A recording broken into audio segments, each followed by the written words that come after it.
இனிய நாளில்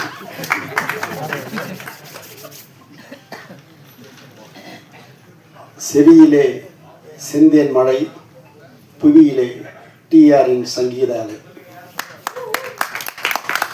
செவி குளிர சிந்த மகிழ டிஆர் அவர்களின் இசை அங்கிங்கனாதபடி எங்கும் பிரகாசமாக செவிகளெல்லாம் ஒலித்துக் கொண்டிருக்கக்கூடிய ஒரு பாடல். என்னவோ ஒரு உண்மை இந்த மேடையில் முழு வெளிச்சம் போட்டு காட்டத்தான் செய்கிறது.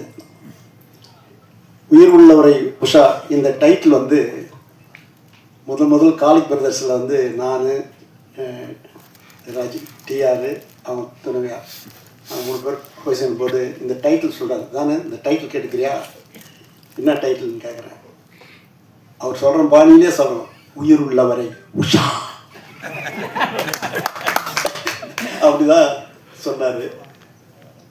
அந்த படத்திலிருந்து எங்களுடைய நட்பு மிக பிரமாதமாக நாளொரு மேடியும் பொழுதுமே என்றும் வரை அது நிலைக்கும் நீடிக்கும்.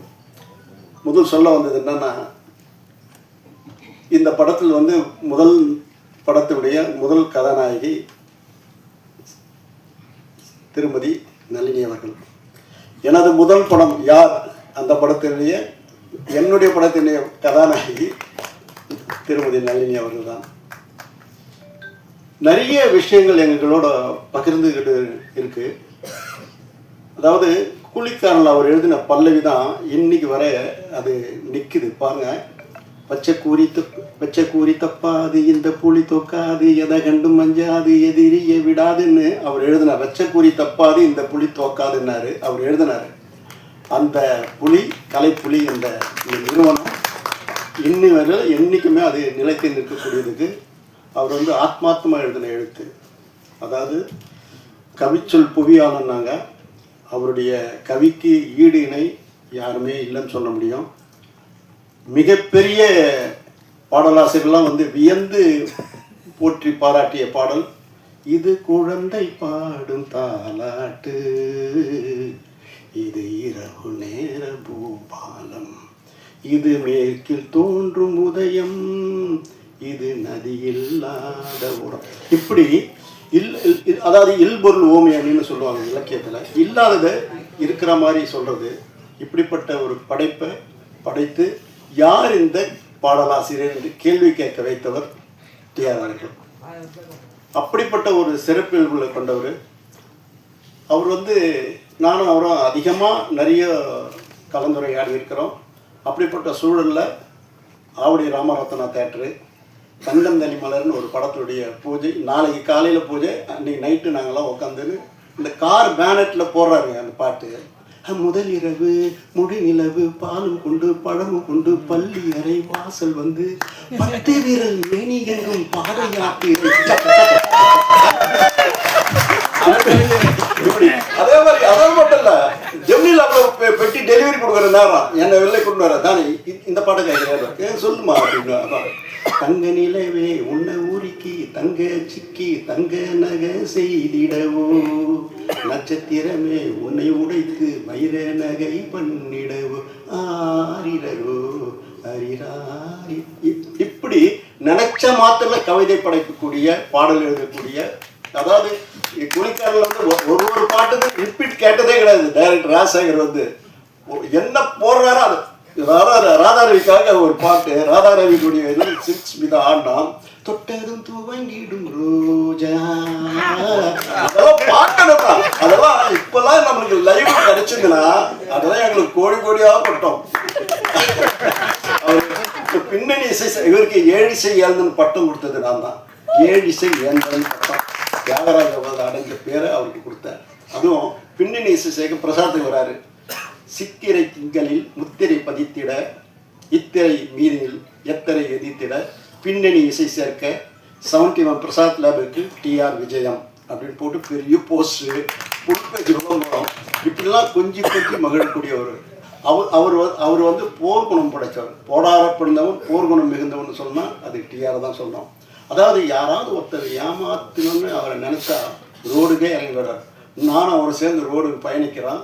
அதாவது மீரான் சார் தெருலேருந்து பக்கத்தில் சிங்க தெருலேருந்து போயிட்டு ஆனந்தா பிக்சர்ஸ்லேருந்து கிருஷ்ணமூர்த்தி சட்டிலேருந்து மீட் பண்ணி நியாயம் கேட்டு வந்து ஜெயித்தவர். அப்படிப்பட்டவர்.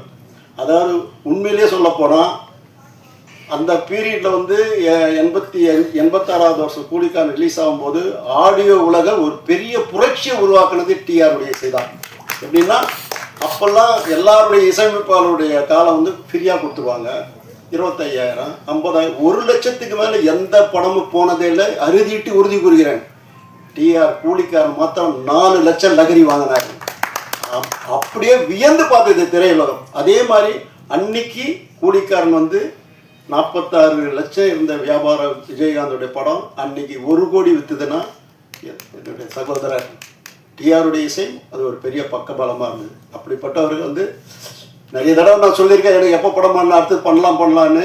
இந்த மேடையில் சொல்கிறேன், அவர் என்னைக்கும் சிரஞ்சீவியாக இசையில் அவரை அடிக்கவே முடியாது.